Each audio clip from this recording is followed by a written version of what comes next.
Imagine this. You walk into a grocery store. You grab some milk, a loaf of bread, maybe a bag of chips because, why not? You head to the checkout. The cashier says, "That'll be 1 chicken and half a goat." Wait, what? You don't have a chicken, you don't even know where to get a chicken, and suddenly your simple trip for snacks becomes a full-time farming project. Sounds ridiculous, right? But for most of human history, people didn't have dollars. No credit cards, no bank accounts, no Venmo, no PayPal, no Bitcoin. In fact, money is actually a pretty recent invention compared to the length of human history. So here's the question. If money didn't exist, how did people buy stuff? How did they get food, tools, clothes, houses? How did entire civilizations function without cash? And perhaps the biggest question of all, why did humans eventually decide that little pieces of paper, and now invisible numbers on a screen, could somehow represent value? Today we're traveling thousands of years into the past to discover how humans traded before money existed, and why the invention of money completely changed civilization forever. The world before money. Let's rewind. Way back. Before cities, before kingdoms, before giant shopping malls selling things nobody actually needs. We're talking about small groups of hunter-gatherers. Back then, survival was everything. People weren't buying luxury items. Nobody was standing around saying, "Excuse me, do you have this spear in a different color?" Life was simple. You hunted, you gathered food, you survived another day. In these small communities, people often shared resources. If one hunter brought back a deer, everybody ate. If somebody found berries, they shared them, because survival depended on cooperation, not competition. The idea of buying something wasn't really necessary. Everyone contributed what they could, and everyone benefited. Think of it like splitting pizza with your friends, except the pizza was a mammoth, and if you didn't share, somebody might not survive the winter. So early humans relied heavily on cooperation rather than commerce.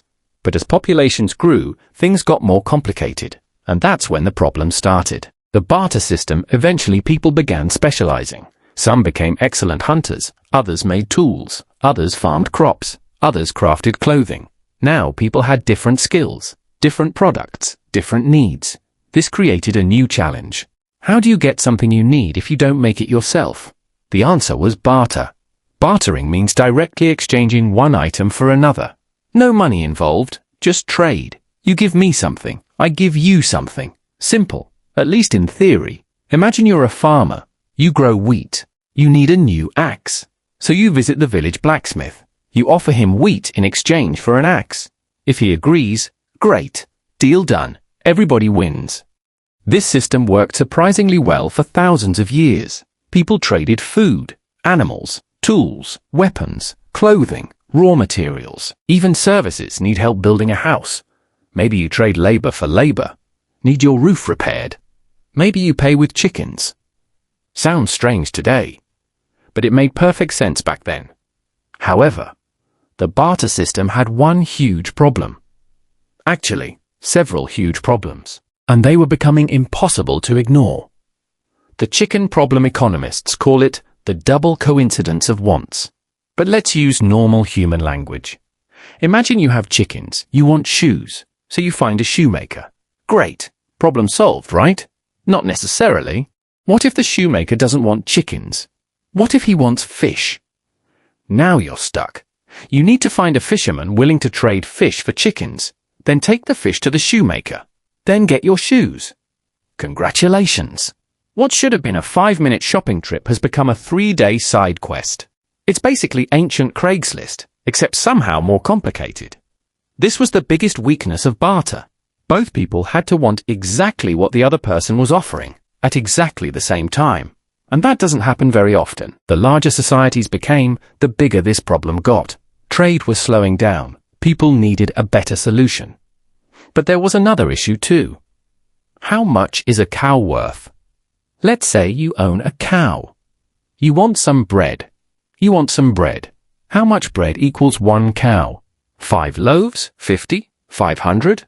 Nobody knew. There was no universal measurement of value. Everything was negotiable. Every single trade required a new argument. And cows created another problem. You couldn't exactly divide them easily. Imagine trying to buy a dozen eggs.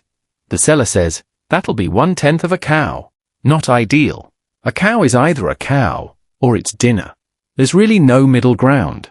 People needed something easier to measure, easier to transport, easier to divide, and preferably something that didn't moo.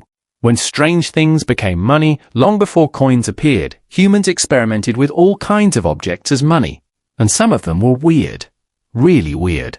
Different cultures used different items: salt, shells, beads, tea, animal skins, feathers, cocoa beans, even giant stone discs. Feathers, cocoa beans, even giant stone discs. Seriously. On some Pacific islands, people used enormous stone wheels as currency. Some were so large they couldn't even be moved. Ownership changed. The rock stayed where it was. Imagine buying a car today and someone saying, "Cool, that giant rock 3 miles away belongs to you now." Ancient economies were creative, but despite their differences, these objects shared something important. People agreed they had value, and that's the key. Money only works when people collectively believe it works. That's true today too. That $100 bill in your wallet, it's just paper. Its value exists because society agrees it does. The same principle applied thousands of years ago. The discovery of metal money. Eventually humans found something better. Metal, gold, silver, copper, bronze. These metals had several advantages. They were durable.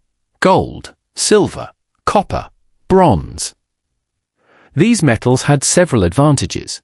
They were durable, portable, difficult to fake, easy to divide, and people already considered them valuable. This changed everything. Instead of trading chickens for shoes, people could trade chickens for metal, then use the metal to buy shoes later. The transaction no longer required matching needs. Trade became dramatically easier. Civilizations could grow faster. Markets expanded. Commerce exploded. For the first time, people had a practical, universal medium of exchange. And then came one of history's most important innovations. The coin. And then came one of history's most important innovations. The coin. The first coins changed the world around 2,600 years ago. Some of the earliest coins appeared in the ancient kingdom of Lydia. These coins were stamped by authorities. The stamp guaranteed their weight and purity. People no longer needed to test every piece of metal themselves. Trust became built into the system. That might sound boring. It's not. It was revolutionary. Imagine buying something today and needing a chemistry lab to verify every dollar bill. Coins eliminated that problem. Trade became faster, safer, more reliable. Businesses grew. More reliable. Businesses grew. Cities expanded.